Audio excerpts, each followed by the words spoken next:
Bonjour, bonjour, bonjour à tout le Bonjour. monde. Bonjour. Bonjour. Bienvenue sur ce nouveau direct organisé par Miroir Social en partenariat avec AXA Santé Collective. Alors ce matin, le sujet, c'est les salariés aidants sous l'angle qui, pour accompagner la parole de ces aidants, la riche parole de ces salariés aidants, quel relais de proximité, comme on les appelle, pour accompagner cette parole. Et donc, merci à AXA Santé Collective de porter cette rencontre et merci à nos trois témoins qui vont illustrer un peu la problématique. Donc, Lisiane Lehain, ou Lehen, excuse-moi. Bonjour. Lehain. Lisiane Merci. Lehain. Oui, d'origine bretonne, mais il y a un i, c'est Lehain. La fédération Énergie, CFE-CGC. Et donc, au niveau de la branche, la démarche que vous menez au niveau de la branche, vous avez un accord de branche qui est quand même assez, qui est en avance de phase, on va dire, hein, et ça sera intéressant d'avoir le recul que vous avez et les actions que ça sous-entend et l'analyse que vous en faites. Emmanuel Jacquier, toi, tu es négociateur au niveau de la branche pétrole de la fédération CFDT Chimie-Énergie. Oui. Et, tu vas nous rendre compte d'une étude que vous avez, une enquête que vous avez faite à la sortie de l'été 2023, une riche enquête, et un peu ce que ça nous enseigne aussi sur la parole de ces aidants. Et Marina El Roubaï, alors toi, tu es une consoeur, alors tu es journaliste, journaliste spécialisé sur le handicap. Tu nous expliqueras qu'est-ce qui t'a amené à te spécialiser peut-être là-dessus, mais surtout, écoute, je vais me mettre en lien. Tu es l'autrice. Attends, je vais le mettre là, il est là. Hop, excuse-moi, promouvoir sur scène. Hop. Voilà. Normalement, vous devez voir Marina a commis un ouvrage, a co-commis un ouvrage en 2020, Les proches aidants pour les nuls. Donc, je vous ai mis le lien dans la fenêtre qui doit s'afficher et on pourra le mettre dans le chat. Et donc, tu nous partageras ton expérience d'aidante aussi, hein, et un peu aussi, ce qui m'amène ici aussi. Merci.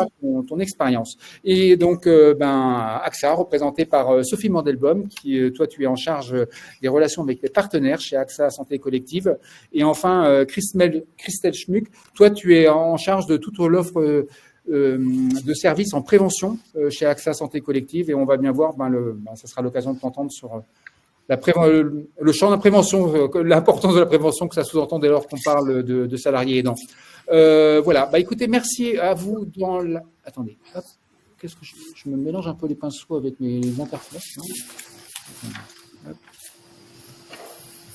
Voilà, excusez-moi. Est-ce que vous avez bien vu le lien vers l'ouvrage de Marina ? Ok, super. Ok, si besoin, je remettrai en notif, etc. Bienvenue à vous dans la salle. Hein. Vous êtes nombreux.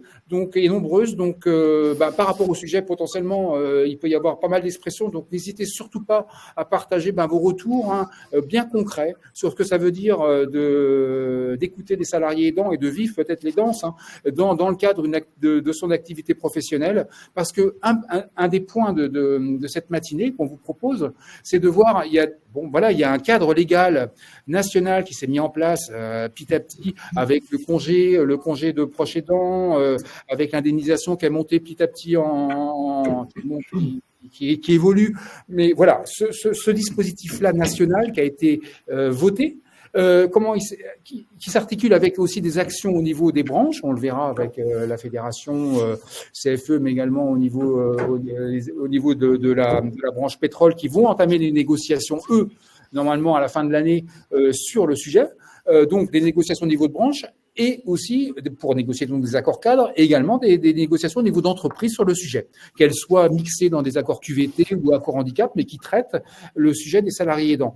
À partir de là, ces dispositifs-là, ils doivent s'articuler avec le dialogue de proximité, c'est-à-dire entre le salarié aidant et sa ligne managériale, et comment ça se passe au concret, au quotidien, cette relation, et comment on fait le lien entre les deux. Parce que le problème, si on ne fait pas le lien entre les deux, les belles ambitions affichées, au regard des enjeux de la population salariée potentiellement concernée, on se rend compte que si l'articulation se fait pas entre les deux, ce seront des accords vides de sens, comme on peut vides de sens.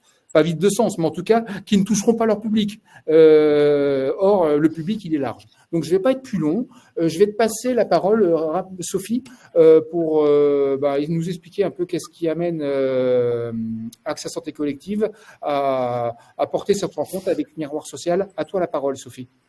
Oui, très rapidement, avant de passer la parole à l'expert, à Christelle, c'était pour vous dire, donc je suis Sophie Mandelbaum, chargée relations extérieures, partenaires sociaux chez AXA Santé Collective, et mon rôle, c'est vraiment de partager les sujets de protection sociale pour le dialogue social, de voir comment le dialogue social s'empare des enjeux de la protection sociale, des enjeux aussi de toutes les évolutions en termes de prévention. Et le sujet des aidants est un sujet que j'ai bien vu émerger à la fois chez mes contacts, avec les contacts représentants syndicaux et l'UCSE, et aussi dans les services que développe AXA. Et ce que tu dis, Rodolphe, est vraiment central, c'est-à-dire que on peut de part et d'autre, faire plein de choses formidables, des accords collectifs formidables, mettre en place des services très, très, très adaptés. Mais finalement, il y a beaucoup d'aidants qui ne savent pas qu'ils sont aidants et s'ils ne prennent pas la parole, ils demanderont encore moins le bénéfice de leurs droits. Et ça, c'est juste pas possible. Donc, c'est pour ça que j'ai voulu absolument que ce webinaire ait lieu et j'espère qu'il répondra aux attentes du public qui nous écoute là aujourd'hui. En tout cas, on est là pour ça. Surtout, profitez bien du chat pour poser des questions et bien sûr, même après le webinaire, on restera à votre écoute si vous avez des questions. Voilà. Christelle. Merci Sophie. Bonjour à toutes et à tous. Je suis ravie d'être avec vous ce matin. Donc, je suis Christelle Schmuck. Je suis en charge de l'offre prévention et conseil RH au sein de la filiale d'AXA qui est Verbatim, qui est une filiale qui a été lancée il y a plus de 2 ans maintenant pour accompagner les entreprises, les RH et dirigeants d'entreprises sur tous les sujets de prévention, santé au travail et qualité de vie et conditions de travail. Et effectivement, dans les briques de notre accompagnement, on a un sujet autour des vulnérabilités et des sujets qui touchent à comment faire émerger le sujet de l'aidance au sein de l'entreprise et quelles sont les solutions d'accompagnement pour pouvoir accompagner cette question. Et Mince. On n'entend plus. J'ai coupé le micro. Si tu peux réactiver le micro, Sophie. Ça y est? Ouais, excuse-moi. Christelle, j'ai coupé le micro. Attends. À quel moment est-ce que tu as besoin qu'on reprenne? Attends. Christelle, on va Attends. Normalement, ça devrait être bon, là.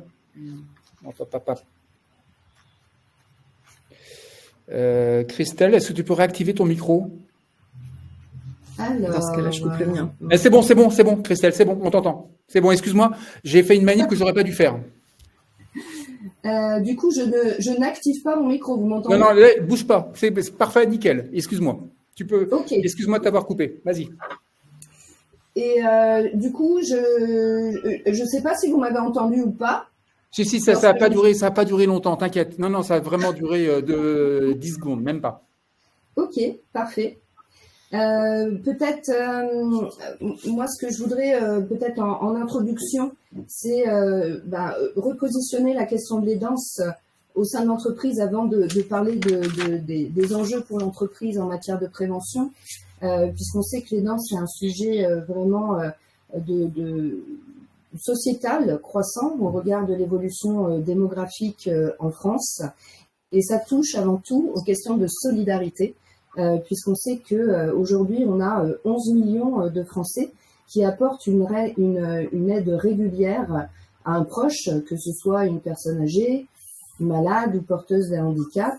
Et dans ces 11 millions, on sait qu'on a 61% de salariés et que ce chiffre ne fera qu'augmenter puisqu'on estime que d'ici 2030, 25% de la population de salariés sera touchée par la question de l'aidance. Donc c'est un vrai enjeu dans les années à venir que de vraiment poser cette question et de la faire émerger au sein des entreprises.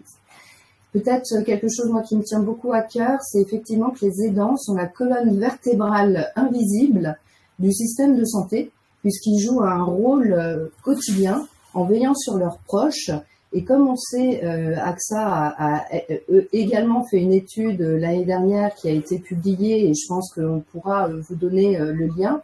Donc une étude qui a été menée auprès d'un panel de salariés avec le soutien de Kantar. En fait, les aidants, pour la grande majorité, 70% d'entre eux aident leurs parents, qu'ils soient mères, pères ou grands-parents, ou voire beaux-parents. Et donc, ça touche aussi aux questions du vieillissement de la population.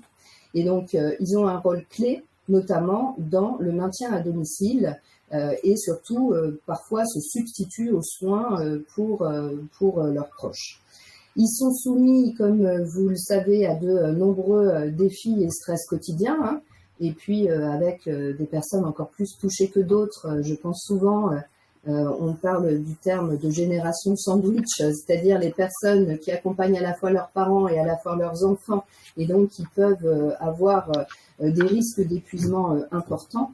Et puis, ils font face à un écosystème très complexe pour pouvoir jongler dans des démarches administratives ou frapper à quelle porte pour accompagner leurs proches, et sans s'oublier toutes les questions de culpabilité, de comment ça se situe dans la famille, comment je fais face à une maladie d'un proche parce que je ne sais pas de quoi retourne cette maladie, les impacts qu'on peut avoir au sein de sa famille, à la fois conjugaux et à la fois sur sa vie complète, parce on passe beaucoup de temps auprès de ses proches, et puis les impacts potentiellement financiers. Donc il y a un vrai enjeu derrière cette question de l'aidance aujourd'hui au niveau de la société. Et donc pour l'entreprise, puisque on a parmi nos collaborateurs de nombreuses personnes invisibles qui soit ne se reconnaissent pas, soit ne souhaitent pas en parler dans l'entreprise. Donc il y a vraiment un enjeu dans l'entreprise d'en parler, à la fois pour des questions de respect d'obligations de la sécurité, de la santé à la fois mentale et physique, hein, puisque les aidants sont potentiellement plus fragiles en termes de questions d'épuisement. Donc il y a un volet de risque psychosocial, voire même d'accident du travail, hein, puisqu'il peut y avoir des baisses de vigilance, du stress qui génèrent des accidents ou des maladies.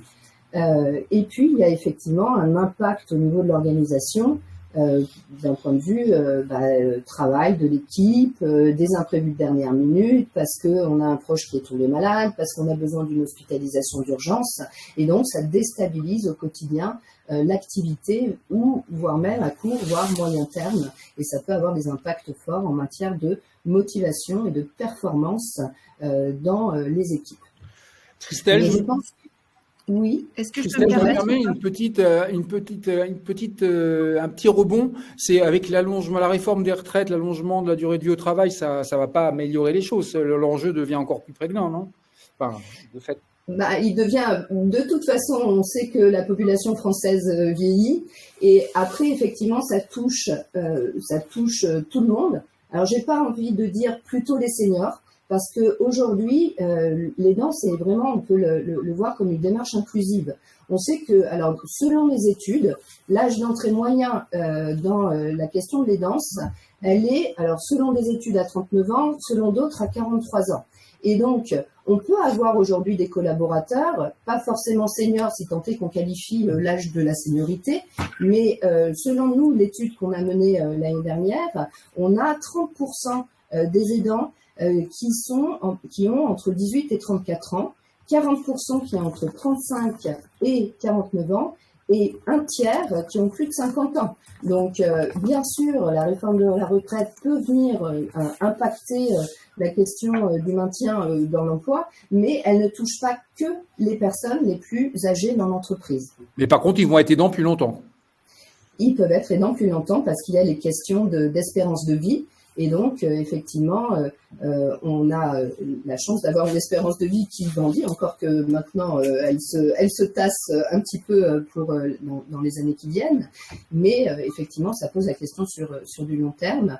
Et donc, c'est comment faire pour que ces salariés touchés par l'aidance continuent d'être engagés et épanouis au travail. Donc, et surtout, qu'il n'y ait pas de risque potentiel de désinsertion professionnelle à terme pour garder ce lieu qui est l'entreprise et le lieu du travail, qui sont souvent pour certains des bulles de respiration et de solidarité. Ok. Christelle, je ne sais pas si c'est quoi ton appréciation je parlais du cadre légal, le congé là, le congé qui est mis en place, c'est très bien, mais enfin c'est très bien. Dans quoi il faut avancer, cette rigide. On va bien appréhender au cours des discussions qui vont suivre le besoin de souplesse. Or, c'est ce dispositif actuel qui est proposé, il est tout sauf souple. Donc, ça t'inspire quoi? Alors, peut-être avant de parler, effectivement, reposons ce que sont les congés aujourd'hui, qui sont les congés légaux et qui sont souvent méconnus par les personnes, qu'elles soient côté RH ou côté membre du CSE. Enfin, on a tous à bien se former sur ce sujet. Je vous invite à lire le livre blanc puisque vous avez une fiche récap des congés légaux, donc ils sont au nombre de 3. Vous avez le plus connu qui est le congé proche aidant. Et qui permet de suspendre son activité pour accompagner des personnes, que ce soit des enfants, son conjoint, son père, sa mère, un oncle, une tante, et qui permet de s'absenter 3 mois jusqu'à 1 an, c'est renouvelable, et donc effectivement qui permet de ponctuellement accompagner une personne qui est en situation d'aidance. Vous avez également le congé de solidarité familiale. Donc, ce congé de solidarité familiale, il permet d'assister un proche en fin de vie. Donc, effectivement, de s'absenter plusieurs mois. C'est bien sûr renouvelable et c'est dans des conditions effectivement difficiles pour accompagner une phase terminale d'une personne qui malheureusement approche sa fin de vie. Et le 3e congé, c'est celui du congé de présence parentale qui est ouvert à tout salarié qui a un enfant à charge, qui est atteint d'une maladie, d'un handicap ou qui a été victime d'un accident d'une particulière gravité. Et là encore, il y a des possibilités d'être absent pendant 14 mois. Ce qu'il faut juste avoir en tête, c'est que une fois que le congé est pris, le contrat est suspendu et donc il n'y a pas de rémunération prévue, si ce n'est la prise en charge par la sécurité sociale qui va verser des allocations, mais l'employeur n'est pas tenu de compléter la rémunération pendant cette phase d'absentéisme. Donc, c'est la raison pour laquelle on peut observer, il est plus facile parfois de s'absenter pour maladie plutôt que de prendre ce type de congé, parce que parfois on est mieux rémunéré quand on prend une absence pour maladie versus une rémunération d'un congé dédié congé proche aidant. Et donc, c'est pour ça qu'il est important, puisque la loi prévoit aujourd'hui que les entreprises ou les branches peuvent négocier des couvertures complémentaires dédiées aux proches aidants, et donc qui permet de compléter ces niveaux de rémunération pour garantir le maintien de salaire pendant ces congés spéciaux. Et donc c'est pour ça que aujourd'hui il y a une méconnaissance de ce que sont ces congés. Il y a un sujet de complément de salaire, et aujourd'hui, les entreprises, en négociant une assurance complémentaire, ont la possibilité de pouvoir couvrir ce défaut de rémunération et de permettre un accès plus facile à ces congés légaux. Et peut-être un autre point que je voudrais souligner, c'est qu'effectivement, il y a beaucoup de formalisme à avoir quand on se déclare dans ce type de congé. Donc, c'est parfois encore une démarche administrative supérieure. Donc, comment l'employeur peut faciliter ou communiquer sur ces dispositifs et faciliter, au travers notamment de l'information d'un manager, l'accès à ces congés. Et puis, un point aussi qui est important, il faut savoir que les salariés aidants recherchent plutôt, parce que là, on est vraiment sur des événements très durs de l'aidance, mais souvent, le besoin de l'aidant, c'est un besoin de flexibilité au quotidien. Donc, son besoin, il est plus d'être dans de l'aménagement du temps de travail, d'avoir des jours de congés complémentaires pour accompagner sur un traitement ou une hospitalisation de manière ponctuelle, mais pas pendant 3 mois forcément. Et puis d'avoir cette possibilité aussi d'accès plus facile au télétravail pour pouvoir ne pas avoir les temps de trajet, pour pouvoir aller aider son proche. Donc il y a plein de solutions, et ce que recherche en priorité un aidant en matière de plus de congés, c'est plutôt de la flexibilité dans son temps de travail. Et Christelle, très bien, c'est vraiment le point central qui va nous animer, c'est cette capacité pour le salarié à rentrer dans une logique de dialogue professionnel avec sa ligne hiérarchique sur comment trouver en bonne intelligence collective, comment faire au mieux. Et tu me disais, par exemple, ça serait d'intégrer dans les process d'évaluation comment amener à parler du sujet, parce comment on le fait, mais ça serait l'occasion d'en parler au moment de l'entretien d'évaluation, non? Ouais, alors je pense que il faut pas attendre l'entretien d'évaluation pour parler de cette question-là. Et peut-être effectivement, ce qu'il y a, c'est qu'il faut travailler sur les tabous dans un premier temps, puisqu'en fait, on sait aujourd'hui que 4 salariés sur 10 a des difficultés à évoquer ça auprès de son manager. Pour diverses raisons, et notamment parce qu'il pense qu'il va être stigmatisé, qu'il pourra plus faire carrière, tout simplement parce qu'il ne souhaite pas en parler, que c'est sa bulle de respiration. Donc il y a vraiment à lever le voile sur ça et mettre en place un système de confiance pour que les collaborateurs puissent facilement en parler autour de soi. Et on sait que par ailleurs l'employeur n'est au courant que un cas sur 2 de situation d'aidance, parce que souvent, les aidants sont très discrets sur leur situation et donc n'osent pas en parler. Donc pour moi, ce qui est important, c'est au-delà et avant d'aller sur la ligne managériale, c'est que l'entreprise communique régulièrement et n'attende pas le mois d'octobre, la journée nationale des aidants, pour communiquer régulièrement sur la question de l'aidance, au travers de webinaires, au travers de sensibilisation, voire de formation des différents acteurs de l'entreprise, que sont les RH en premier lieu, que sont les partenaires sociaux, les managers, la médecine du travail, l'assistance sociale, que tout le monde soit intégré dans cette démarche inclusive autour de l'aidance et connaisse tous les dispositifs qui peuvent exister dans l'entreprise, dans la branche, voire même de manière complémentaire dans tout ce qui existe autour de la question de l'aidance, parce qu'il y a beaucoup de choses et beaucoup d'organismes qui peuvent accompagner ces situations-là. Donc c'est important que tout le monde soit au fait.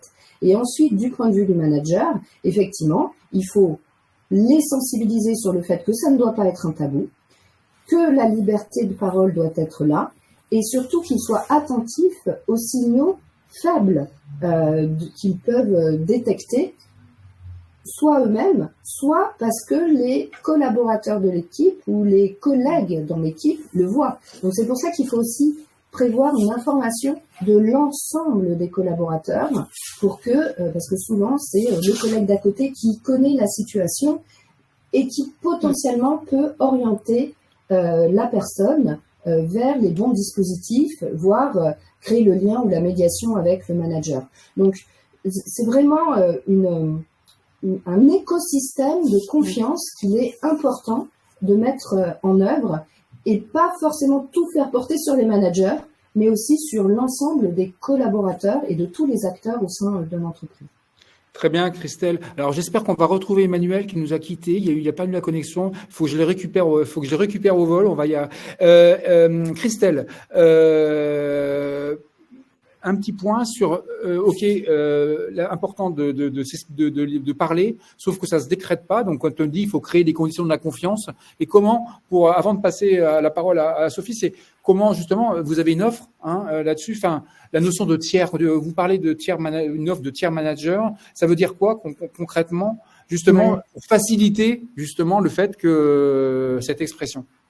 Alors, en fait, on parle de care manager, mais avant de parler de cela, en fait, ce qui est important, c'est qu'on puisse accompagner les équipes pour mobiliser l'ensemble des acteurs sur la question de la danse au sein de l'entreprise. Donc, on est en capacité d'apporter des solutions de conférences généraliste pour aider l'ARH d'une entreprise ou c'est les membres du CSE à monter des campagnes de communication et de sensibiliser l'ensemble. Donc ça passe par des webinaires, des conférences généralistes ou thématiques qu'on peut mener tout au long de l'année. Ça passe également par des formations, actions auprès des managers ou des publics référents dont je parlais pour les aider à identifier les situations. Donc c'est vraiment d'aider le public de managers et comment je me mets en situation d'accompagner je sais pas moi, Dominique qui m'annonce qu'elle a besoin d'un temps partiel pour accompagner la personne. Donc c'est vraiment les mettre dans des mises en situation. Et puis ensuite, il y a des dispositifs pour aider les aidants eux-mêmes à pouvoir, soit via des réseaux d'ambassadeurs, pouvoir se mettre en place des formats de solidarité ou d'accompagnement de communautés d'aidants qui vont pouvoir partager leurs difficultés et recueillir des conseils parce que c'est important et en tout cas l'écoute est plus large. Et puis ensuite, effectivement, on a la possibilité d'avoir, donc il est important, les entreprises ont déjà des assistantes sociales pour beaucoup, donc c'est de former les assistantes sociales sur ce volet-là.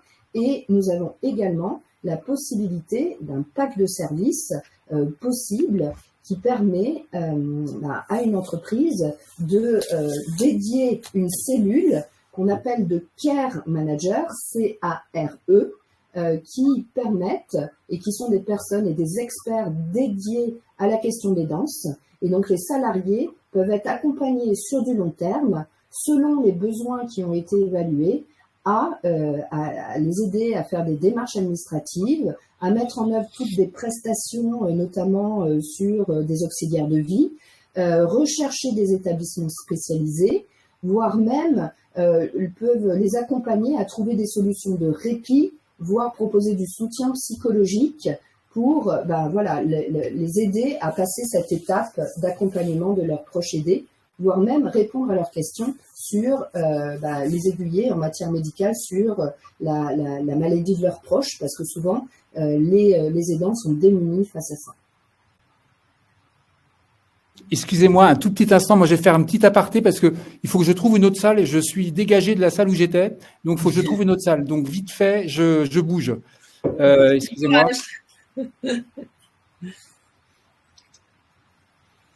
Alors, j'ai pas eu le temps de lire les questions. Est-ce qu'il y a des questions spécifiques en attendant ou des réactions parce que j'ai pas eu le temps. Alors, en attendant que Rodolphe, de retrouver Rodolphe, peut-être en écho à ce que tu disais, Christelle, il y a une personne qui indique Waiba qui dit qui effectivement souligne l'importance du sujet et en indiquant l'important excusez-moi. Et elle rappelle que les organisations syndicales également doivent s'approprier le sujet et que les représentants des salariés, les délégués doivent être investis dans leur mandat de cette thématique. C'est peut-être justement dans la suite du webinaire, Rodolphe avait prévu de me passer la parole pour parler de ça. Dans ce que j'ai observé en tant que chargé relations extérieures, partenaires sociaux, c'est que les représentants syndicaux ou les élus CSE identifient le problème dans l'entreprise, ils veulent y répondre en négociant des droits supplémentaires pour les aidants, ils veulent y répondre en accueillant la parole des aidants, et en même temps, il y a une sorte de gêne qui s'explique de différentes façons. La première, c'est mais qu'est-ce que je vais pouvoir faire étant donné le degré de désarroi que j'accueille? Et quelque part, je pense que les représentants du personnel aiment avoir des solutions. Et sur ce sujet-là, ils n'en ont pas toujours. En tout cas, ils ont une partie de la solution. Et cette partie-là, elle est fondamentale. C'est entendre la parole des aidants, sensibiliser au sujet. Et ensuite, ils ne sont pas assistantes sociales. Ils vont pouvoir négocier des droits, mais c'est pas eux qui vont répondre à la totalité du dossier personnel. Et donc, ils ont un rôle de passage de relais, d'orientateur. Et dans ce rôle-là, ils n'en ont peut-être pas l'habitude comme avec les sujets qu'ils traitent, sur lesquels ils sont en réponse, hein, ils apportent des solutions aux salariés qui a des problèmes en allant chercher dans le code du travail, dans les accords collectifs, ils ont une réponse immédiate à apporter. Sur ce sujet-là, ils ne l'ont pas. Et pour autant, vraiment c'est un message que je souhaite faire passer, leur rôle est vraiment fondamental. Parce que la première difficulté pour un salarié aidant, c'est ce moment où il sort de l'ombre, c'est ce moment où il se dit « Non, en fait, là, j'en peux plus. Je dois reconnaître que je ne m'en sortirai pas tout seul. J'ai besoin d'aide, j'ai besoin de connaître mes droits et pour ça, il faut que j'en parle à quelqu'un. » Voilà. Donc, cette prise en charge du sujet par les représentants des salariés est effectivement essentielle, pas seulement en tant que négociateur, mais aussi en tant qu'accueillant la parole et permettant d'orienter vers ensuite des professionnels, des services, etc. Voilà, c'était... Bon, ben merci Sophie d'avoir pris la parole comme une grande. Désolé pour la petite aparté. J'espère ne pas me faire dégager à nouveau parce que là je suis pas dans une salle pas réservée. Donc voilà. Merci. Donc on est dans le bain. Alors je sais pas si ta réponse était en écho aussi, faisait écho à celle de Waiba qui disait que c'était l'importance pour les élus de porter le sujet. On va passer la parole donc à nos témoins et on va commencer avec toi, Emmanuel. Donc Emmanuel Jacquier. Bonjour. Toi, tu es négociateur dans la branche pétrole de la fédération CFDT, branche la fédération énergie, chimie énergie de la CFDT. Et donc, comme je le disais, vous avez initié à partir de la branche pétrole et ensuite vous l'avez élargi à la chimie et à la énergie, une grande enquête que vous avez lancée au début de l'été 2023 et vous avez les résultats en courant début septembre. Et sur cette enquête-là, une enquête sur les aidants, vous avez eu plus de 1500 réponses et surtout, et pour faire être raccord avec le sujet qui nous anime ce matin, vous avez eu plus de 600 témoignages de verbatim, c'est-à-dire des gens qui ont pris le temps et des verbatim construits, etc., pour partager un peu leur expérience et leurs difficultés, la pression qu'ils vivent. Enfin bon, comment ils vivent l'expérience. Eh ben, écoute, je vais pas être plus loin et je te laisse la parole sur un peu qu'est-ce que ça vous a enseigné, en sachant que, on en reparlera plus tard. Voilà, qu'est-ce que les premiers enseignements que vous avez tirés des résultats de cette enquête. À toi la parole. Oui, donc les premiers enseignants, c'est effectivement, on sent la détresse auprès des salariés concernés. On voit vraiment qu'ils sont perdus, qu'ils ont besoin de parler, de se confier à des personnes et trouver des solutions à leurs problèmes qui leur est propre. Mais c'est vrai que ça va d'un enfant handicapé aux parents qui ont besoin d'aide, quoi. Et on trouve des salariés qui se retrouvent à des kilomètres et des kilomètres éloignés de la personne qu'ils doivent aider, pas savoir s'il faut déménager ou pas. Et voilà, quoi. Donc c'est vrai que, comme on dit les personnes qui sont intervenues avant, on doit libérer la parole dans les entreprises, quoi, pour banaliser, pour dire que on n'est pas tout seul et dans notre coin, et aux copains de travail à qui on parle, il est peut-être aidant aussi, quoi. Et il faut vraiment partager les problèmes, quoi. Je sais pas si mon micro. Et ça a été une surprise pour vous d'avoir 600 verbatim. Ça a été autant de témoignages. C'est surtout que c'était de l'expression libre. En principe, on sait très bien quand on fait un questionnaire. Et je remercie les participants qui ont fait ce questionnaire. On sait que quand on fait un questionnaire, on répond oui, non, avec des chiffres, mais on prend rarement le temps d'écrire des témoignages. Et là, voir, on va dire, un tiers des répondants, enfin plus d'un tiers des répondants qui prennent le temps d'écrire quelque chose, ça démontre quand même un besoin de s'exprimer, quoi. Et ce que tu me disais, c'est que l'analyse que vous faites, là j'ai mis en partage les résultats, Ouais, j'ai vu, ouais. restitution que Merci. vous avez fait sur le site de la Fédé. Ce que tu me disais, c'est que l'élément, le premier qui apparaissait, c'est quand même la pression, le poids psychologique de l'aidant, ce que ça représentait. C'était vraiment ça qui transpirait. Bah oui, parce que les personnes savent pas comment s'y prendre. Et puis, alors après, il y a deux cas de figure. C'est soit on devient aidant suite à un accident de la vie, je veux dire, quelqu'un qui a un accident de la route, un accident suite à une maladie, un infarctus, ou voilà, ça c'est soudain. Et pour le coup, il faut y faire face de suite. Et on n'a pas le temps qu'il y ait les prises en charge administratives qui se mettent en place, tout ça. Donc, il faut vraiment qu'il y ait de la flexibilité et de l'acceptation de l'employeur pour des absences rapides et un accompagnement aussi rapide. Et il y a l'aidant qui se fait petit à petit. Je veux dire, si on prend le cas d'un parent qui petit à petit perd son autonomie, ben on va l'aider à faire les courses une fois par mois. Après, c'est une fois par semaine. Et petit à petit, on en arrive à ce que ça prenne beaucoup de temps. Mais pour le coup, ce type de problème, c'est plus un accompagnement sur le temps et ça vient petit à petit, quoi. Donc, il y a l'urgence et le moins urgent. Et tu m'expliquais, quand on a préparé cet entretien, tu m'expliquais que la difficulté, parce que la difficulté qu'il y avait quand on était dans une situation qu'on était aidant, et qu'on allait rentrer dans une démarche justement de reconnaissance d'incapacité de la personne qu'on accompagnait pour justement avoir les aides, etc., qui allait.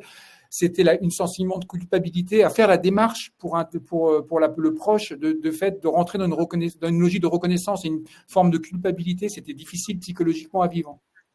Ben, c'est ça, par rapport à ses copains de travail, c'est pourquoi je demanderai plus de repos que d'autres, parce que pour le coup, il a peur d'être montré du doigt par rapport à ses copains, de dire ben c'est pas parce en fait, est-ce qu'il aide une personne parce qu'il aide une personne parce qu'il aime et c'est en lui d'aider son proche, ou est-ce qu'il aide parce qu'il a droit à des congés?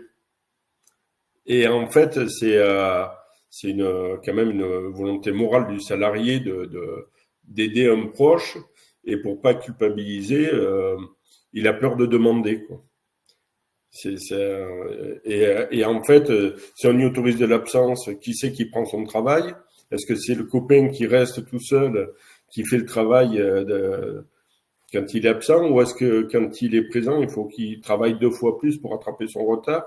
Ou est-ce que c'est vraiment un aménagement du temps de travail avec un aménagement de sa charge de travail aussi, quoi. Okay. C'est aussi ça. Très bien. Alors, cette enquête, quand vous l'avez lancée, c'était avec un objectif, c'était de peser les bases d'une des revendications de la porte de la CFDT dans le cadre d'une négociation qui était annoncée au niveau de la branche pétrole sur le fait de négocier sur les salariés aidants, les conditions d'accompagnement des salariés aidants. Cette négociation a été reportée pour différentes raisons, décalée. Elle devrait se dérouler au 2e semestre 2024. Pour toi, dans quelle mesure il est nécessaire d'avoir un cadre? Tu me disais, pour éviter, après je te laisse pour te lancer là-dessus, c'est pour éviter des inégalités de traitement, quoi. C'était important parce que les petits arrangements avec la ligne managériale, c'est très bien, mais ça peut avoir ses limites rapidement. Ben, ça a ses limites. Je veux dire, un salarié, on va dire, qui passe bien avec son encadrement parce que il fait plus de travail que ce qu'il devrait en faire ou autre.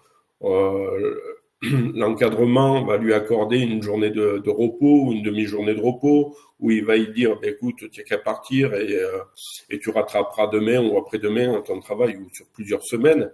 Qu'un salarié qui est, on va dire, mal vu pour différentes raisons, hein, il peut être mal vu tout simplement parce qu'il arrive en retard, parce que tous les matins, il faut qu'il fasse déjeuner sa mère ou son père ou ses grands-parents ou son enfant parce qu'il est handicapé.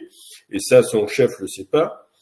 Et pour le coup, il est mal vu au travail parce qu'il arrive en retard. Et un jour où ça se passe encore moins bien, il va demander une journée ou il va téléphoner et on va y refuser. Et pour le coup, après, ça monte en pression les deux et les conditions de travail et le contrat de travail se déroulent mal, quoi. Et pour éviter ces différences de traitement qu'on n'a pas à juger, parce que personne ne sait comment ça se passe dans la vie familiale de n'importe quel salarié dans l'entreprise, que ce soit même la hiérarchie ou pas, on doit au plus possible négocier des accords pour cadrer et borner les affaires et que ce soit pas discutable, quoi.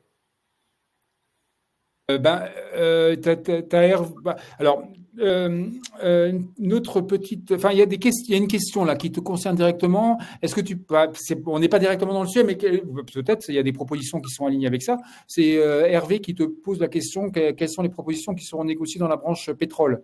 Mais voilà. Alors, au niveau des négociations dans la branche pétrole, donc c'est en stand-by parce que, comme tu l'as dit tout à l'heure, en 2023 sur les salaires, ça s'est mal passé. Et il y a eu des blocages de négociations. Et pour le coup, ça a été reporté sur 2024, voire 2025. Parce que bon, il n'y avait pas que ça comme négociation. Il y avait la formation professionnelle, il y avait la QVT, tout ça. Enfin bref, il y avait tout un package. Et pour le coup, c'est tout reporté sur 2024. Et on va essayer de le faire, mais c'est pas évident, quoi. Ok. Parce alors, que c'est pas pour critiquer le gouvernement, mais les gouvernements se défaussent beaucoup sur les entreprises et les branches. Et pour le coup, tout le travail qu'ils ne font pas, il faut qu'on le fasse en branche. Mais au bout d'un moment, les journées font que 24 heures. Ouais. Alors, il y a une question qui est convergente. C'est une question qui était posée par. Attendez, je regarde. C'était Hervé ou c'était Hervé toujours, hein, oui. Non, qui posait la question, oui, c'était toujours Hervé, qui posait la question du cadre. Lui, il allait négocier dans le cadre d'un accord QVT. Vous aussi, c'est quel cadre? Est-ce qu'on négocie spécifiquement ces droits dans un accord salarié aidant ou alors c'est plus englobé dans un accord QVT, un accord handicap? Alors, au départ, au niveau de la branche pétrole, il y avait la QVCT, enfin la QVT qui est devenue la QVCT.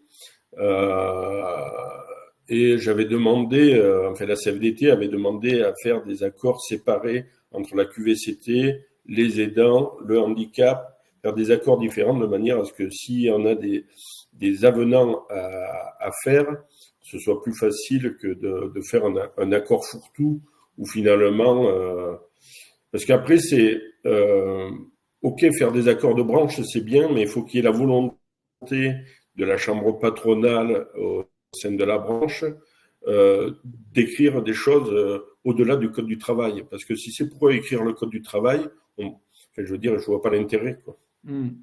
Okay. Donc, est-ce que les employeurs sont prêts à donner un petit peu de partout ou si on fait un accord global, est-ce qu'ils vont mettre plus sur le handicap parce qu'ils ont davantage à y mettre dans le handicap pour éviter les charges de GFIP plutôt que de mettre sur les aidants. Voilà, quoi. Ok. Entendu. Merci Emmanuel. N'hésite pas à rebondir et à intervenir dans le chat si tu vois des choses qui te parlent, parce que il y a pas mal de choses dans le chat. Il y a, avant de passer la parole à Lisiane, il y a une Wahiba qui intervient, qui était déjà intervenue, à l'époque des cafés sociaux. Bon, je profite parce que je connais un peu Wahiba et bonjour Wahiba, et qui dit oui aussi c'est la problématique de la répartition de la charge de l'accompagnement au niveau de la famille aussi. Souvent au niveau de la famille, c'est qu'une seule personne de la famille qui va s'occuper le plus et d'avoir une approche peut-être aussi plus partagée au niveau de la famille. C'est une problématique sociétale. Voilà. Donc, Lisiane. Lisiane, donc toi, tu es... Donc, Lisiane. Lisiane, tu portes le sujet au niveau de la branche de la fédération CFE-CGC Énergie. Plus globalement, tu étais en charge de toute la politique des droits familiaux, si je ne me trompe pas, au niveau de la branche. On est dans cette logique-là. Donc, comme je le disais, vous avez signé en 2017 de mémoire un accord de branche qui va assez loin dans la prise en charge du congé de proche aidant, d'autant plus qu'il a été renégocié je crois en 2020 et pour passer à une prise en charge à 100%. Sophie parlait de la prise en charge légale, enfin par l'assurance maladie, et que c'était en Suisse à charge ou pas d'être en capacité de négocier des conditions complémentaires. Vous avez réussi à le faire en arrivant à 100% de la prise en charge du salaire, mais on va commencer par ça. C'est édifiant et quelque part ça montre bien toute la difficulté d'exercice qui vous concerne. C'est que le dernier bilan en commission de suivi que vous avez fait du suivi de cette possibilité de congé de proche aidant à indemniser à 100%, c'était 16 dossiers qui avaient été déposés. Donc, par rapport, je crois, 160 000 salariés de la branche énergie, on va dire qu'il y a un peu 135 000 actuellement. Il y a un peu de la perte en ligne. Et quel constat vous faites de ça et comment ça vous incite à rebondir et à travailler d'arrache-pied pour pouvoir inverser un peu la donne? Tout à fait. En 2017, cet accord était très avant-gardiste. Depuis, différentes entreprises ont négocié, en tout cas sur le sujet des aidants, et cet accord de branche des industries électriques et gazières, donc toutes les entreprises, donc ça correspond à peu près 160 entreprises, de l'énergie et de gaz. Cet accord, il a été négocié, en tout cas pour les aidants, dans le domaine des droits familiaux. C'est une spécificité de la branche des IEG de par notre statut. Et dans cet accord des droits familiaux, il y a eu un focus sur l'aidance, les salariés aidants, domaine qui n'avait pas été traité en interne jusqu'alors. Et il y a eu différents dispositifs de proposés, et notamment non seulement un accompagnement via une plateforme qui est avec différents niveaux, et donc pour les informer, les orienter, avec un soutien psychologique aussi, ce qui n'est pas négligeable. En fait, c'est une porte d'entrée pour s'identifier, et ce qui n'est pas simple, donc je déploierai tout à l'heure. Le deuxième niveau, ce sont vraiment pour les salariés qui auront engagé la démarche d'être aidants. La grande particularité, et même si le constat, je dirais chiffré, n'est pas peut-être celui qu'on attendait, mais il a le bénéfice d'exister. 16 personnes ont bénéficié de ce congé proche aidant, mais dans les droits familiaux, il y a également les autres congés, le congé solidarité familiale et présence parentale. Et en final, c'est à peu près 120 à 130 personnes par an qui osent, je vais vraiment peser le mot oser, prendre ce congé, et d'autant plus qu'il est financé. Alors, je vais me focaliser sur celui de proche aidant, une personne qui va choisir le congé proche aidant, donc qui est limité en temps, il y a un certain nombre de jours sur toute sa carrière. S'il le prend à temps partiel, il pourra être rémunéré à 100% de sa rémunération nette, et s'il le prend à temps complet, ce sera 80%. C'est hyper innovant, même si on peut en effet s'attrister peut-être, mais moi je pense que c'est encourageant, et ça explique aussi, quand vous me parliez du bilan qu'il faut en faire, c'est pourquoi, à quel moment on doit s'interroger sur pourquoi si peu de personnes.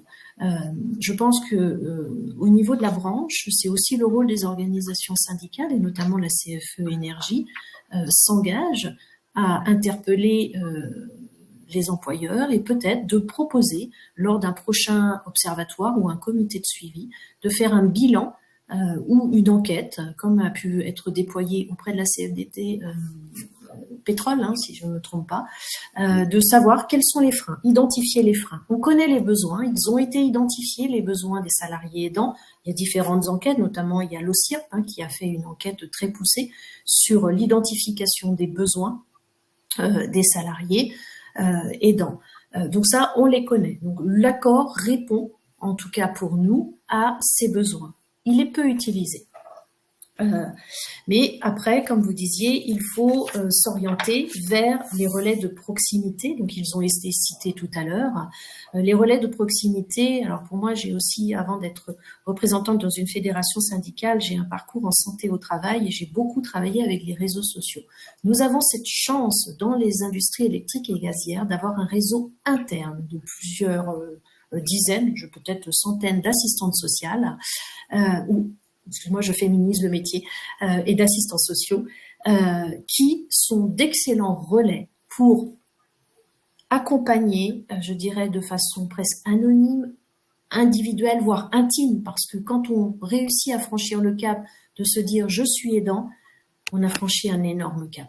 Et c'est aussi nous, notre rôle, organisation syndicale, et la CFE Énergie a beaucoup œuvré en cette, et va poursuivre, c'est de transmettre les éléments de cet accord. Donc, nous avons rédigé au sein de la fédération un livret qui met, je dirais, qui raconte l'histoire d'un aidant. Vous l'avez évoqué tout à l'heure par rapport à identifier ce qu'a fait l'enquête de la CFDT, chez AXA également tous les observatoires. Et en fait, ce guide qui est mis à disposition, qui est en libre service sur le site de la CFE Énergie, va expliquer ce que c'est un aidant. Pour tous les salariés, c'est pas forcément simple de se dire c'est aidant, chez nous c'est culturel. Enfin, en France ou dans d'autres pays, mais c'est culturel, on va aller aider son proche. On va aller aider son proche, parfois jusqu'à s'en épuiser. Et en effet, tout à l'heure, j'ai entendu voilà, les indicateurs. Comment on va identifier celui qui est aidant? Est-ce que ça va être par l'absentéisme? Je dirais qu'un des relais chez nous également, la médecine de travail. Et nous avons aussi une particularité dans les industries électriques et gazières d'avoir un réseau interne de médecins conseils. Et pour nous, organisations syndicales, il serait intéressant d'aller peut-être identifier via peut-être une enquête ou une analyse auprès des médecins conseils quelle est la part de l'absentéisme liée à l'aidance. Pour l'instant, tout ça, ce sont des axes à creuser. Donc, comment, au plus près des salariés, on peut sensibiliser au sujet. Dans l'accord initial, les avenants ont amélioré les services, je dirais. Dans l'accord initial, il y avait un axe aussi majeur, c'était que les entreprises sensibilisent au sujet.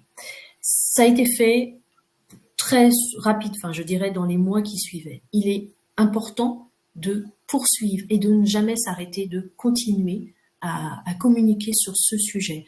Il y a trop d'actions peut-être spot à un moment donné. Donc, il est de notre devoir, en tout cas nous, CFE Énergie, d'aller auprès des salariés, de leur permettre, via des webinaires, c'est ce que nous avons déjà proposé, d'expliquer comment on s'identifie, comment on va aller chercher de l'aide, sur qui on s'appuie.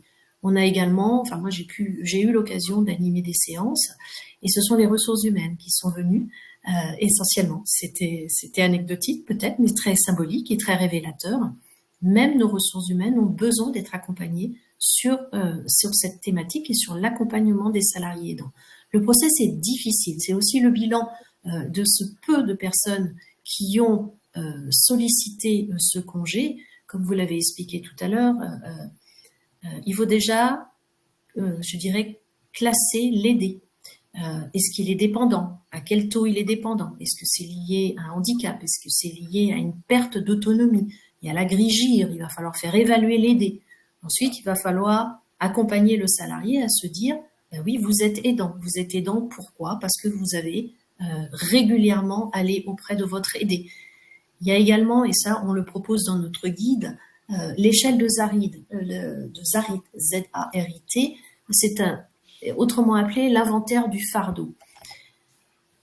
Je dirais quand le salarié aidant arrive en arrêt maladie, c'est qu'on a agi trop tard. C'est au même titre que la prévention, informer les salariés le plus en amont possible, peut-être même avant que ça ne lui arrive d'être en situation d'aidant, c'est aussi faire de la prévention, c'est d'anticiper et des risques parfois d'épuisement. Il y a la nécessité de s'absenter pour aller aider le proche, mais il y a aussi l'aidant, et on le sait, l'aidant il s'épuise, il va puiser dans toutes ses ressources avant de dire mais je n'en peux plus. c'est qui, c'est quoi, qu'est-ce que je peux faire pour être aidé. Lisiane. Tout à l'heure, oui. Oui, non, vas-y. Après, je vais embrayer, vas-y. J'entendais que comment accompagner le manager à aider son collaborateur. Et je dirais, le manager, il a aussi besoin parfois d'être accompagné, parce que ce sont des thématiques qu'on n'apprend pas dans les écoles. Et puis le manager, il peut être aidant.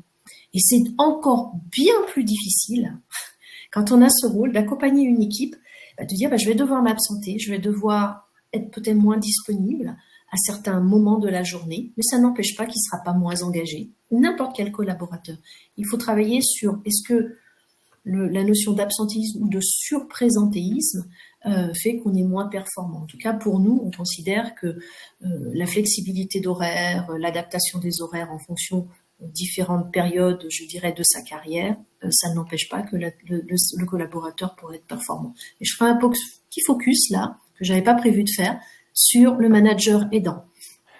Et par contre, accompagner un manager. Excuse-moi, oui. Lisiane, par contre, le temps tourne un petit peu et D'accord, je vais arriver au rôle modèle. Par contre, je voulais me prononcer sur un point dont on avait abordé, et toi, tu considères que c'est important, on manque de rôle modèle. Est-ce que tu peux nous illustrer ce que ça veut dire, ce que tu as en tête quand tu parles de rôle modèle pour faciliter l'expression? Tout à fait. C'était la transition en parlant du manager aidant. Il y a un an, je pense, je me semble que c'était en 2023, il y a eu une directrice, je vais volontairement la nommer puisqu'elle a été médiatisée, et je m'en servirai comme exemple, je vais être succinct. Catherine Gouillard, qui était directrice à la RATP, qui a annoncé qu'elle quittait ses fonctions pour, je cite ces mots, se consacrer à son rôle de proche aidant. Récemment, nous avons, dans nos IEG, un cadre dirigeant qui, lors de son discours de départ, a dit que jusqu'alors, il n'avait pas pu, volontairement, je ne le cite pas, qu'il n'avait pas pu faire son rôle d'aidant et que son départ allait lui permettre, c'était un départ en inactivité, allait lui permettre de le faire. Ça, c'est pas forcément le rôle modèle que nous attendons. Le rôle modèle, ça va être tout collaborateur, à tout niveau de l'entreprise, du technicien au cadre dirigeant qui, pour aussi dire je suis aidant, c'est important, il va falloir, j'ai entendu tout à l'heure, lever les tabous, s'exprimer et dire moi j'ose franchir le pas, je vais solliciter ce congé parce que lorsque j'aurai ce temps qui me sera alloué pour m'occuper de l'aidant, quand je reviendrai au travail, ça peut être pris en temps partiel, ça peut être du fractionné, j'aurai la tête libérée et je serai beaucoup plus concentrée sur mon activité professionnelle. Le rôle modèle à toute strate de la ligne managériale, pour moi, ce serait un exemple et un véritable étendard pour mettre en avant tout ce que nous avons pu négocier à la branche des énergies. Et je rappelle, cet accord a été primé parce qu'il était très avant-gardiste par l'ensemble des dispositifs qu'il propose et notamment la compensation financière qui est prise en charge par un accord prévoyance qui sera d'ailleurs probablement mis en renégociation ou en tout cas en appel d'offres prochainement. Et je terminerai sur qu'est-ce que la CFE Énergie imagine. Oui. Rapidement, parce que... Ouais. Pardon. La CFE Énergie, ses actions, donc c'est aller au plus proche, ce qu'on appelle du terrain, aller vers les collaborateurs pour les informer. D'ailleurs, nous avons fait largement la communication de ce webinaire aujourd'hui. Nous avons également des webinaires en interne. Nous intervenons, nous sommes deux experts sur ce sujet et je citerai Madame Pitel. Et on va également aller vers la médecine conseil, je pense, pour pouvoir, avec notre expert santé. Et puis, on va continuer à accompagner ce sujet sociétal qui va être, comme on l'a annoncé, en forte croissance, puisque d'ici 2030, c'est 25% des salariés qui seront concernés. Donc, quand vous voyez sur 135 000 salariés, nous, on pourrait avoir 30 000 collaborateurs en situation d'aidance. Donc, on a encore des choses et peut-être d'autres services à mettre en place en plus de notre accord. Et ça, c'est en cours de discussion par la CFE Énergie, notamment de différents prestataires. Mais c'est l'ébauche. Parfait. Merci beaucoup, Lisiane, de ton témoignage. Voilà. Je t'invite à répondre à Anne Leclerc qui parle justement sur le service, par exemple, dans la fonction publique hospitalière, le côté double peine, c'est-à-dire sur des personnes où il y a un problème, il y a un manque de flexibilité lié aux horaires, aux contraintes horaires de travail. Et pour les salariés aidants, quand on est dans la fonction hospitalière et soignant, comment c'est un exercice qui confine vraiment peut-être à l'impossible et la difficulté de l'exercice. Je trouve que c'est intéressant le côté un peu double peine de l'affaire. Merci à toi. Alors, Marina, tu as été patiente. Merci à toi. Tu as bien écouté. Donc, Maniera Rubae. Donc, toi, tu es donc journaliste spécialisé sur le journaliste et tu t'es un peu spécialisé sur le handicap. Tu as donc écrit un livre dont j'ai parlé, donc que je vais remettre en partage. Il faut que je le retrouve. Pardon. Hop. Donc, Les proches aidants pour les nuls. Hop, écrit en 2020. Et hop, je remets la notification. Et donc, toi, tu es aidante depuis. C'est intéressant que tu nous racontes un peu ton histoire. Tu es aidante depuis longtemps. Et donc, tu as écrit ce livre, et si tu peux, tu as écouté, tu as écrit un livre, c'est ton sujet, et si tu peux nous partager peut-être aussi des pistes de bonnes pratiques sur la relation entre le salarié, la ligne managériale, et des choses surtout à éviter de faire, et peut-être des bonnes pratiques, sachant qu'il n'y a pas de recette magique, mais en tout cas, des choses à ne pas faire, il y en a. Et à toi la parole. Alors, merci. J'ai écouté attentivement tout ce que vous avez dit. J'avais envie de répondre à chaque fois. Le sujet est tellement vaste. Moi, j'ai en fait coécrit le guide avec un autre aidant, Jean Huche, parce qu'on ne trouvait pas, nous, des informations concrètes en tant que nous aidants. Et nous, par notre expérience respective, c'était en 2017, on s'est dit, en fait, on va faire un condensé de ce qu'on sait, de ce qu'on a vécu, de où est-ce qu'on a trouvé de l'aide, et en faire un guide qui se veut un peu exhaustif comme aussi, mais qui reste à compléter. Mais voilà, leur donner en fait, quand on tombe dans les danses, on le cherche pas, on ne connaît pas, on cherche un peu des relais et on n'ose pas en parler. Et le fait de pouvoir écrire ce guide permet de mettre un petit peu des jalons pour permettre à des personnes qui tombent dans les danses de retrouver un souffle, de trouver aussi des informations pour être épaulé, aidé, soutenu au quotidien, parce que c'est quelque chose qui est émotionnellement pas facile à gérer. J'en parle en connaissance de cause. Je suis moi aidante de mes parents depuis toute petite. Je suis une jeune aidante. Je suis partie des statistiques des 30%, je crois, des jeunes aidants. Ils sont tous les deux sourds, donc je parle la langue des signes. Et moi, je ne savais pas que j'étais aidante. J'ai géré au quotidien le fait de les accompagner, traduire, voir les médecins, faire des papiers administratifs, passer des heures au téléphone, tout ce que peut vivre un aidant. Et jamais j'en ai parlé, moi, au niveau professionnel, jusqu'au jour où ma mère aussi a été hospitalisée, c'était en 2020. J'étais embauchée dans une mairie en tant que journaliste. Et au bout d'une semaine, j'ai dit, voilà, je suis sûre, de toute façon, on va pas me garder, je suis en période d'essai, c'est mort pour moi. Et de toute façon, il faut que j'en parle à mon manager, et après, advienne que pourra, de toute façon, il faut que je m'absente pour mon proche. Et en fait, contre toute attente, il m'a dit, il n'y a aucun problème. Et là, il me dit, il en parle des managers aidants, j'en fais partie. J'aide mon proche, j'ai mon beau-frère qui est en situation de handicap, j'en ai jamais parlé, mais je te comprends et tu feras tout ce qu'il faut pour atteindre tes objectifs.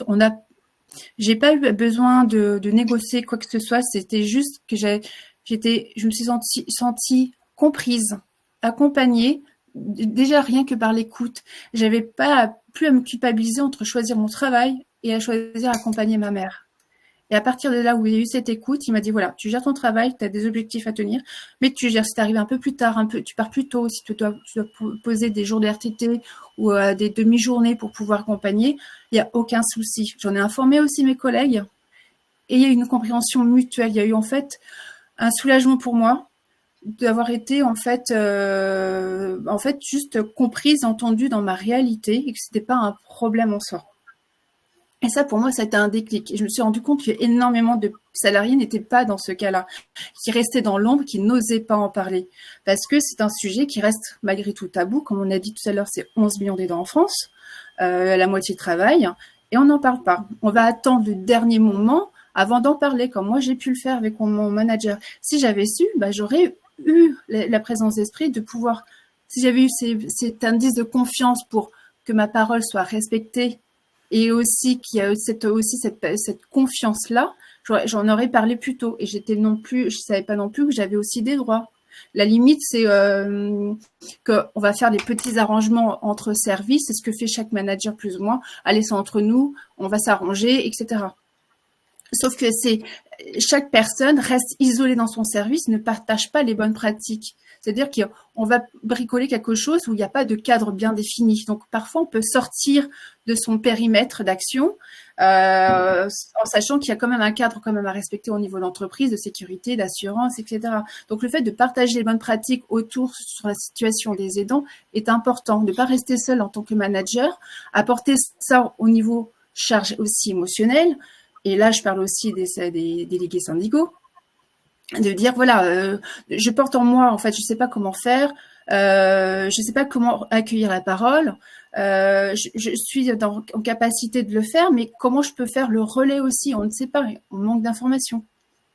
Donc, dans la bonne pratique, là, je vais revenir sur les délégués syndicaux, c'est déjà d'accueillir, d'être identifié comme une personne relais au sein d'entreprise, pas celui qui va que négocier, mais qui pourra accueillir, écouter la personne, lui dire à ta place je te passerai à mi-temps ou je mettrai tout de suite en arrêt maladie, ce que font la plupart des aidants parce qu'il n'y a pas d'autres, ils pensent qu'ils n'ont pas d'autres solutions, mais c'est de dire voilà, ok, c'est d'accueillir la parole et dire en gros c'est quoi, quelle est ta problématique selon toi. C'est quoi, en fait, est-ce que tu peux me dire, selon toi, idéalement, comment tu souhaiterais organiser ton travail? Quels sont tes besoins? D'être dans cette écoute-là. Et le délégué va dire aussi, il va s'informer, il dit, écoute, là, j'ai pas tout de suite la réponse, je te demande un peu de temps de réflexion, je vais me renseigner auprès de mon organisation, de ma fédération, savoir quels sont les droits aussi qui peuvent être mobilisables. Parce qu'au niveau de la branche professionnelle, il y a aussi des accords qui sont faits, qui sont passés. Est-ce qu'il y a un accord d'entreprise aussi, pour voir aussi quels sont les droits qui peuvent être mobilisés. Est-ce que tu... Et voir... Excuse-moi, vas-y, continue après. Non, vas-y, oui, non, quand on préparait l'entretien, tu l'as dit toi-même, l'histoire du passe à temps partiel. Tu me disais, ça c'est un des travers, le manager pas forcément voulant mal faire, mais qui va proposer une solution qui est pas forcément, proposer une solution en disant passe à temps partiel qui est sûrement peut-être pas la bonne solution, et plutôt que de proposer le panel et à charge pour l'aidant de choisir la solution qui lui convient bien. Et c'est bien le sujet, quoi. Qui lui convienne bien et qui en plus impact, qui soit aussi le moins impactant pour le collectif du travail aussi, parce que malgré tout la personne qui s'absente va pas en parler, déjà le manager comprend pas pourquoi ces absences aussi à la dernière minute, pourquoi il part plus tôt, pourquoi il arrive plus tard, les collègues ne savent pas, donc ça va installer dans le collectif du travail auprès des collègues entre autres aussi une mécompréhension, des malentendus, ça va au niveau de l'ambiance, impacté aussi sur le fait, voilà, je comprends pas pourquoi je prends en charge ce dossier, il y a du retard, il va y avoir une mauvaise ambiance qui va s'installer, donc ça va désorganiser le collectif en fait. Et le but d'oser en parler, c'est justement d'éviter ça, de dire oui, je suis en situation de fragilité en ce moment, et oser en parler tout en restant, par exemple, j'accompagne ma mère qui a la maladie d'Alzheimer, mais j'ai besoin, moi, de concilier ma vie pro et perso. Et pour moi, c'est important de le faire. Donc, je vais trouver avec vous des solutions pour que chacun puisse trouver c'est un peu gagnant-gagnant, je veux dire. Et j'ai la confiance, j'en parle, je voudrais trouver avec vous des solutions. Le manager, le délégué syndical va pouvoir aussi se renseigner, être des relais avec la DRH, avec le médecin du travail, avec l'assistance sociale. Et si la personne veut bien aussi, le salarié, accepter que sa situation ne reste pas confidentielle, qu'elle puisse être partagée. Mais on ne peut pas le faire sans l'accord du salarié, on est d'accord. Entendu. Et sur le fait de passer à temps partiel, on ne peut pas imposer ça à la personne. C'est juste, voilà, c'est quoi tes besoins? Il y a eu une personne qui m'a raconté l'histoire, elle a été voir son manager, et le manager tout de suite dit « Ne t'inquiète pas, on est là pour toi, tu vas passer en temps partiel. » Elle m'a dit « Mais en fait, non, ça ne m'intéresse pas. En fait, je voulais juste te faire part de ma situation, que tu sois tolérant sur le fait que j'arrive un peu plus tard au travail Et j'ai pas besoin d'avoir une perte de salaire parce que si je passe en temps partiel, bah, je perds financièrement. Pour moi, c'est pas possible à l'heure actuelle. Donc, c'est ça, en fait, c'est-à-dire d'être facilitateur, mais surtout d'être à l'écoute de ce que raconte la personne. Et toi, de quoi as-tu besoin actuellement? C'est quoi? Et c'est juste ça. Parfois, il suffit pas de passer par des droits légaux qui sont importants, mais la réponse est avant tout humaine, d'écouter, d'être dans cette écoute active, et après de s'informer, et après de proposer aussi des solutions, et après de faire le relais avec peut-être le manager, avec qui peut-être ça peut frictionner un peu, faire le relais avec les RH si c'est possible, peut-être avec le service de santé au travail, qui sont là aussi pour faire le relais si besoin. Donc ça, c'est important. Donc dans les bonnes pratiques, c'est déjà ça, c'est de s'informer, d'être dans cette écoute active qui s'apprend aussi, d'où l'importance de sensibiliser de faire des campagnes de sensibilisation à des dates clés, par exemple la Journée nationale des aidants, ou d'autres dates aussi, par exemple la semaine de qualité de vie au travail. Tout est prétexte pour sensibiliser sur c'est quoi être un aidant, c'est quoi ses besoins, quels sont les droits, quels sont les dispositifs légaux intérieurs et extérieurs. Parce que ce qu'on ne sait pas, c'est qu'il y a aussi des relais à l'extérieur comme des associations, l'Association française des aidants, les fabuleuses aidantes. Il y a aussi des lignes d'écoute qui s'appellent avec nos proches, qui permet, quand on est aidant, on est dans l'urgence, émotionnellement, c'est chargé, on a besoin de pouvoir déverser, de pouvoir parler. Et toutes ces structures extérieures peuvent aussi être aidantes au quotidien. C'est pas qu'à l'entreprise de faire, c'est l'entreprise, le délégué syndical, le manager sont des facilitateurs. Ils ont besoin et ce sont des relais. Eux-mêmes doivent être épaulés dans cette tâche-là. Donc, de partager plus ou moins des bonnes pratiques collectives. Dans le cas où là, il va se dire, en fait, je suis épaulé dans mon rôle et c'est important. Je suis pas tout seul, en fait.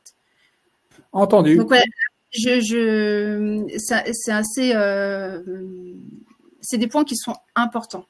Entendu. Bah, écoute, merci d'avoir passé le message. Et simplement, je te relance sur un point après pour qu'on puisse ensuite embrayer et puis avec des prises de parole croisées très rapidement. Enfin,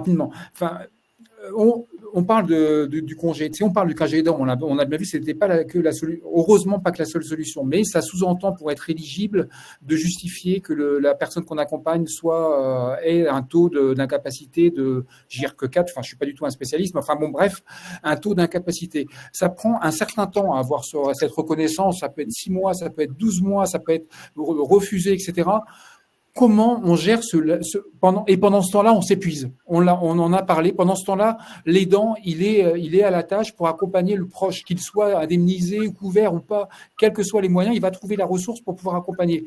Mais il n'a toujours pas, pendant cette période-là, qu'est-ce qu'on fait? Parce que c'est quand même financièrement aussi un coût pour l'aidant. C'est simple en termes il s'épuise psychologiquement, mais financièrement, c'est également une charge. Et il n'est pas pris en charge pendant cette période-là. Comment on fait? Quelles sont les alternatives et comment on gère ça?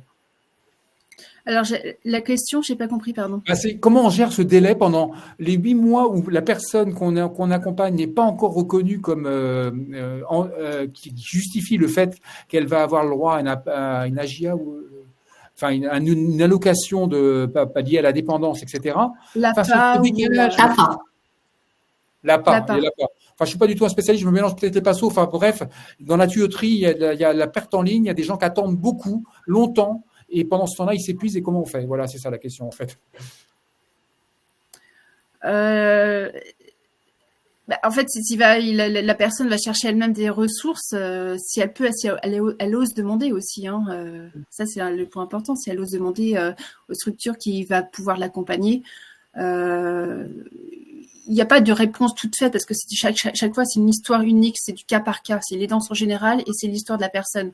Et aussi, où est-ce qu'elle en est? Est-ce qu'elle est plutôt aidante à distance? Est-ce qu'elle est aidante aussi à 5 minutes de chez elle où elle va accompagner son proche après le travail?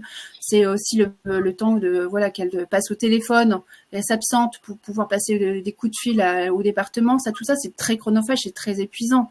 Est-ce qu'il y a un relais, une référence, je veux dire, l'assistante sociale? Est-ce que je vois Lisiane qui lève la main? Il y a aussi on parle de care manager, là, c'est important de faire le relais, de faire pouvoir être guider, accompagner sur les bonnes personnes, prendre les dossiers, savoir comment ça avance. En fait, il y a une réponse qui sont là. Il y a des personnes ressources qui sont là, mais dont on ne soupçonne pas l'existence, en fait. C'est pouvoir identifier celles qui pourraient concrètement aider dans l'urgence, parce qu'on est dans l'urgence là. Je sais pas, là j'ai l'impression de répondre un petit peu, mais la pas question, trop. elle est loin d'être évidente. On est bien d'accord. Hein. Ok. Non, mais très bien. Merci à toi. En fait, il y a des personnes ressources. En interne, il y a ce que j'ai dit. Voilà, il y a peut-être les DRH et peut-être aussi la mission handicap aussi. On oriente souvent les aidants vers les missions handicap. On va voir l'assistante sociale si on a une. Si elle n'est pas à l'intérieur, ce sera à l'extérieur, à l'hôpital, la sécurité sociale, la caisse d'allocation familiale, le CCAS, les acronymes, c'est les centres communaux d'action sociale de sa ville, l'assistante sociale du département. Il y a aussi le médecin du travail qui peut faire le relais aussi, le psychologue du travail, l'infirmière. Ouais. C'est trouver une association aussi extérieure qui soit liée à la pathologie ou la santé de son proche ou handicap, qui pourrait faire le relais aussi, qui sont aussi ressources pour faire avancer le dossier. On bricole en ce moment. La formation l'offre est plurielle et on s'y perd. C'est chronophage d'aller chercher de l'information. Okay. C'est chronophage de passer du temps à aller au niveau administratif. Et on parle de présentéisme, c'est aussi, on est au travail, mais on n'est pas complètement là. On est obnubilé par ce qui se passe à la maison. Ça, c'est un leurre de dire qu'on laisse les problèmes à la porte de l'entreprise. Ça ne marche pas du tout. On fait du présentéisme, mais on va s'absenter à un moment donné du service pour passer que des coups de fil aussi. Ça, c'est pas compris par les collègues aussi.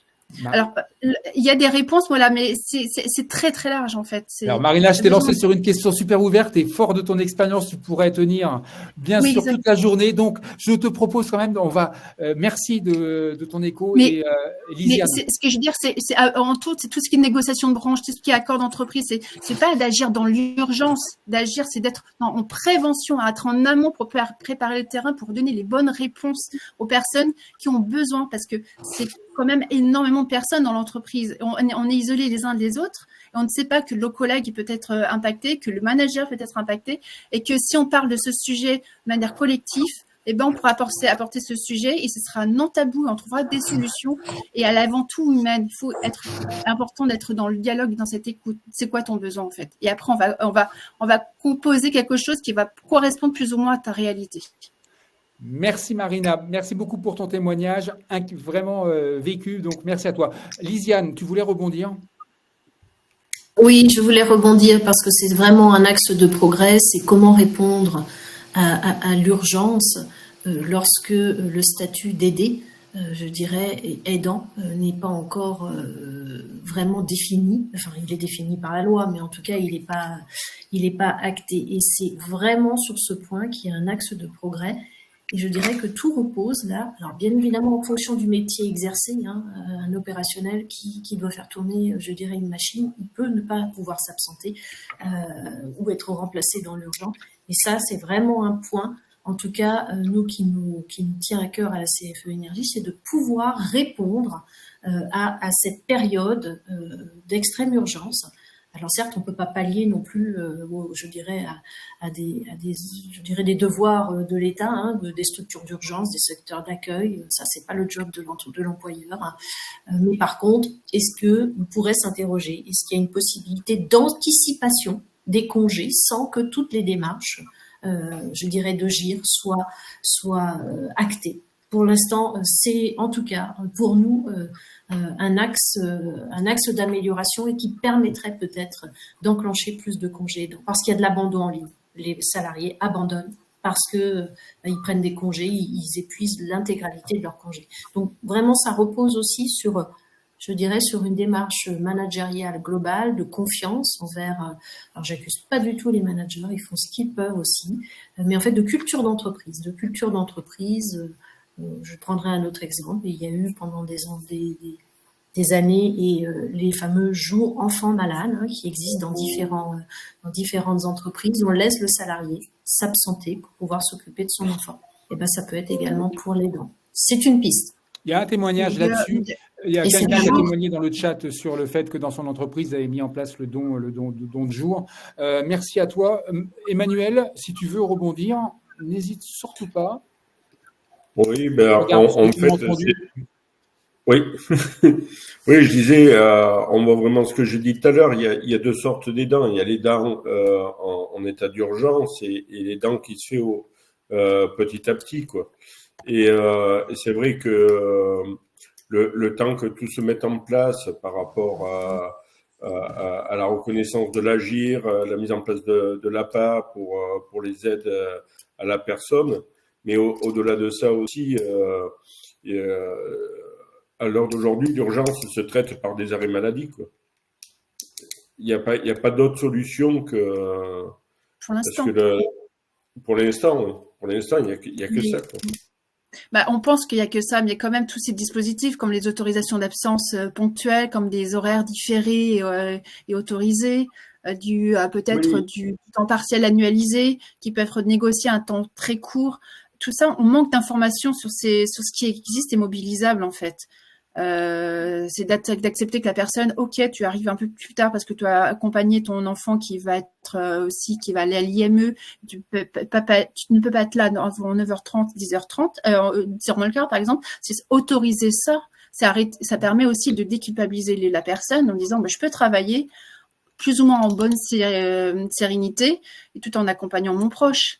C'est des accords d'entreprise très spécifiques, peut-être pas que pour des enfants, des parents qui ont des enfants en situation de handicap ou qui sont malades, mais pour des aidants qui aident des parents fragilisés, avoir des autorisations aussi pour eux. Après, Marina, comme tu l'as dit, je veux dire, chaque cas est particulier et spécifique et en fonction des rythmes de travail de chacun, quoi, aussi, quoi.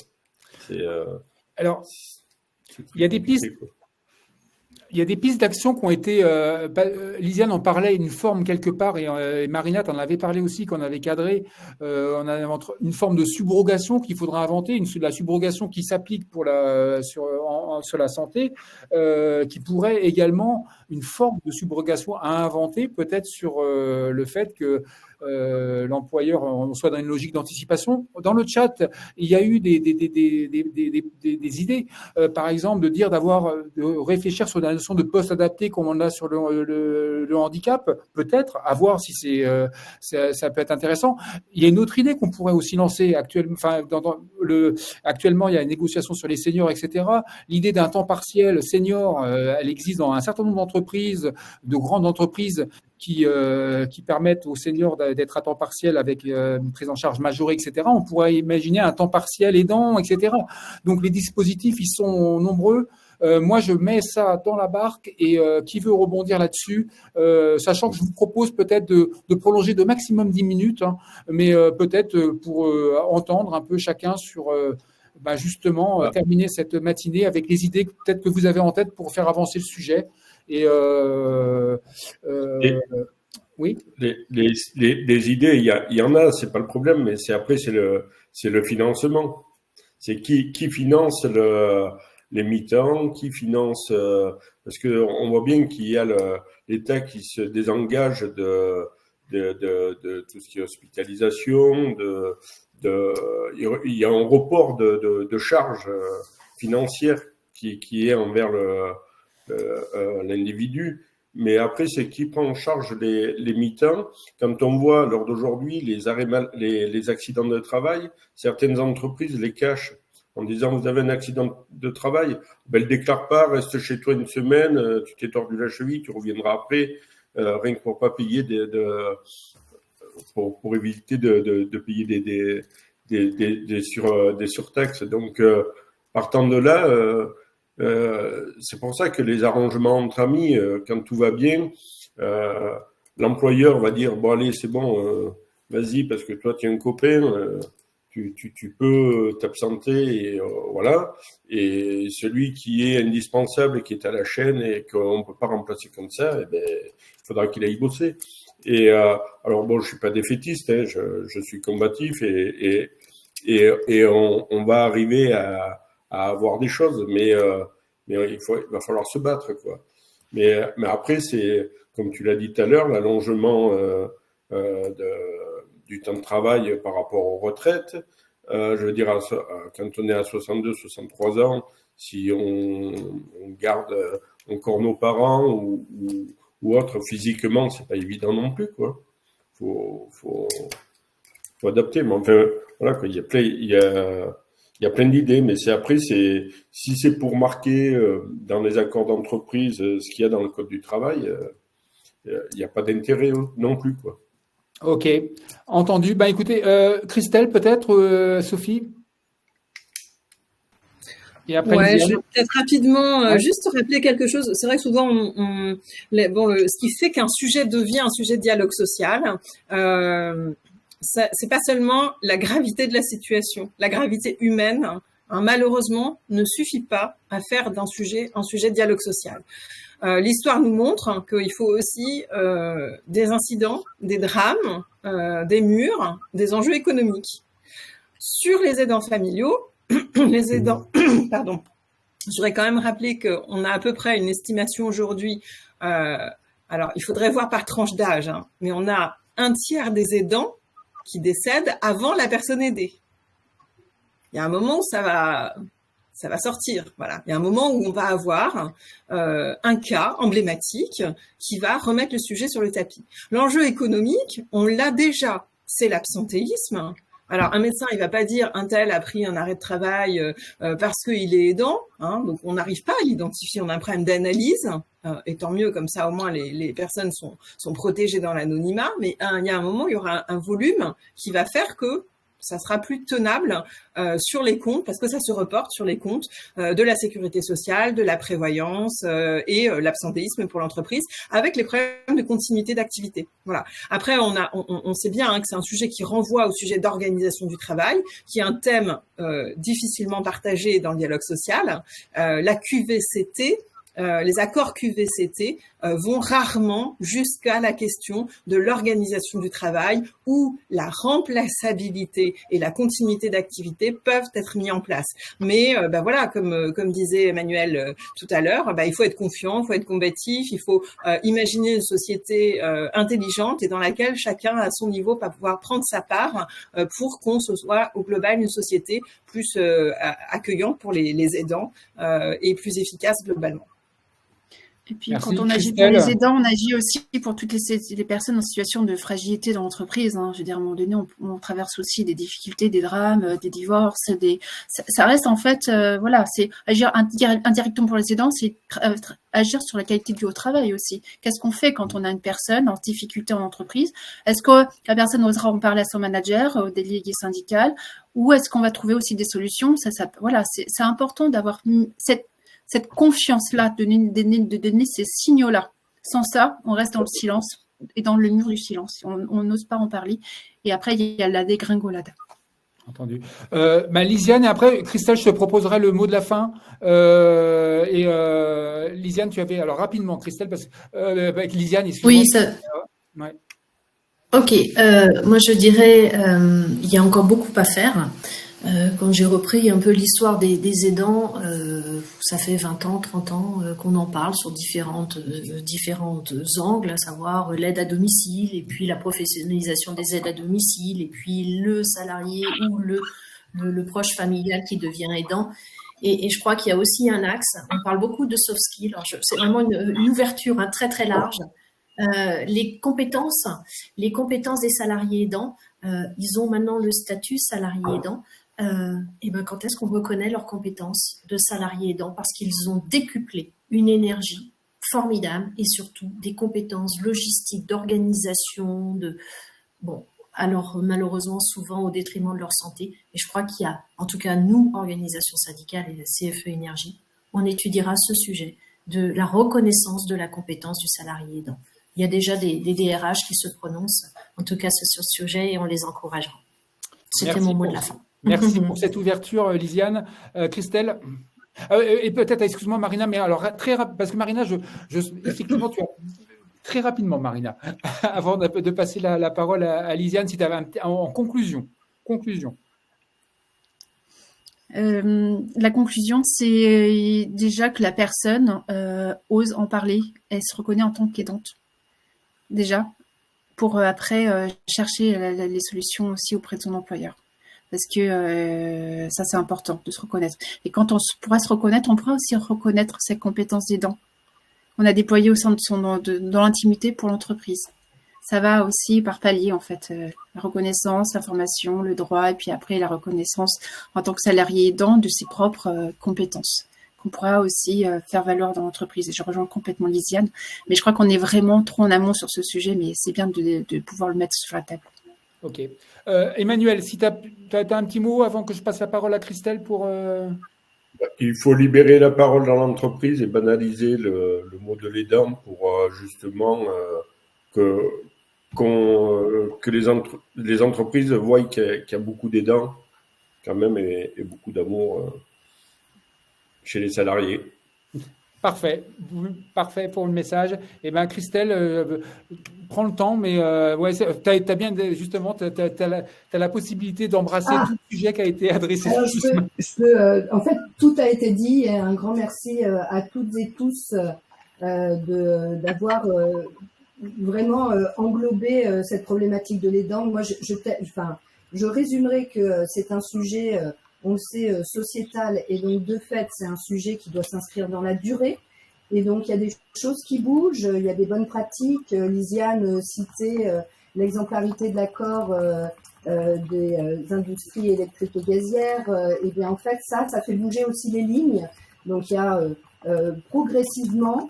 le sujet de l'aidant sera pris de plus en plus par les entreprises. Et l'aidant fait partie d'une des vulnérabilités. Je pense que Marina l'a dit.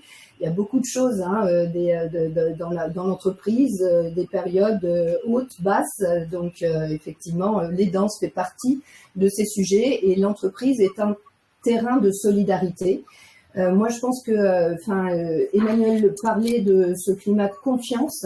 Ça, c'est primordial. C'est-à-dire qu'il faut libérer la parole. Lisiane citait des rôles modèles, que le sujet soit saisi au plus haut dans l'entreprise et par tous les acteurs dans l'entreprise, que ce soit, on a parlé de la médecine du travail, de l'assistanat social, on parle des managers, mais on parle aussi des collaborateurs. C'est important de communiquer régulièrement, tout le temps, sur ce sujet et de sensibiliser, former et donner accès à toutes les informations pour que, même si l'aidant ne se reconnaissent pas, son collègue, lui, puisse l'orienter. Et tout un chacun, on devrait tous être formés sur ces sujets pour pouvoir orienter les personnes et en tout cas les écouter. Et puis, comme vous l'avez dit, chaque situation d'aidant, c'est vraiment unique. Il y a des choses qu'on peut faire de manière générale, mais il faut aussi pouvoir s'adapter au cas de chacun et au cas particulier. Donc, ça nécessite aussi beaucoup de flexibilité, d'adaptation de notre part. En tout cas, voilà ce que je pourrais dire en résumé. Et merci beaucoup à tous les intervenants de ce jour. Il n'y a plus de micro. Ah, il n'y a plus de micro. Si, bon, ouais. Si, on entend. Parfait. Écoute, merci à toi Christelle, merci à AXA Santé Collective d'avoir porté cette rencontre, merci à toi Sophie pour la co-organisation et merci à vous trois, à Lisiane, Marina et à Emmanuel d'avoir parlé, apporté vos témoignages. Merci à votre participation active dans la salle, à vos témoignages. J'espère que ça vous donne des ressources et pour aller de l'avant et éclairer le sujet et continuer à le faire. On ne l'a pas épuisé, donc on remettra certainement le couvert. Merci, je vous souhaite une très bonne journée, compte rendu à suivre. Et pour faire rebondir par rapport à ce que disait Lisiane, le prochain live de Miroir Social, c'est jeudi prochain, sur un sujet qui n'est pas… le sujet, c'est sur le serpent de mer de la reconnaissance de l'expérience des élus au sens large. Vous savez, le sujet dont on parle depuis 50 ans et qui avance absolument pas, et ben voilà, on le met sur la table jeudi prochain et dans le cadre d'un débat complètement libre où les paroles vont être pour le moins intéressantes à suivre. Écoutez, bonne journée à tout le monde et au plaisir de se retrouver sur un prochain live. Et à bientôt. Et je vous souhaite une très bonne journée. Merci Rodolphe À bientôt. pour l'invitation. Au revoir, merci à tous. Avec plaisir. Je vais couper et on se retrouve par rapport au lien que j'ai adressé. À bientôt. Au revoir. À bientôt. Au revoir.